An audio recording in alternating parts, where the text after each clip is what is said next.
துணை வட்டார வளர்ச்சி அலுவலர் பணியிடங்களை நிரப்பாததை கண்டித்து தஞ்சை மாவட்ட ஆட்சியர் அலுவலகத்தில் ஊரக வளர்ச்சித்துறை அலுவலர்கள் நள்ளிரவில் உள்ளிருப்பு போராட்டத்தில் ஈடுபட்டனர். தஞ்சை மாவட்டத்தில் 12 துணை வட்டார வளர்ச்சி அலுவலர் பணியிடங்கள் நிரப்பப்படாமல் இருக்கின்றன. இதுகுறித்து பலமுறை கோரிக்கை விடுத்தும் மாவட்ட ஆட்சியர் நடவடிக்கை எடுக்கவில்லை என கூறப்படுகிறது.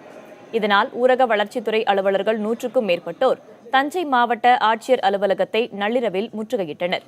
அதன்பின் 2வது மாடியில் உள்ள ஆட்சியரின் நேர்முக உதவியாளர் அலுவலகம் முன்பு உள்ளிருப்பு போராட்டத்திலும் ஈடுபட்டனர். காலி பணியிடங்களை நிரப்புவதாக மாவட்ட ஆட்சித்தலைவர் ஒப்புதல் அளித்தார். இன்று வரையில் அந்த பணியிடம் நிரப்பப்படவில்லை.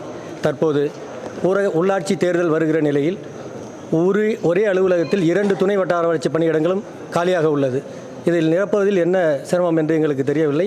அந்த துணை வட்டார வளர்ச்சி 12 இடங்களுக்கான பதவி உயர்வு உத்தரவு வரும் வரை நாங்கள் இங்கே காத்திருப்பு போராட்டத்தை தொடர்கிறோம்.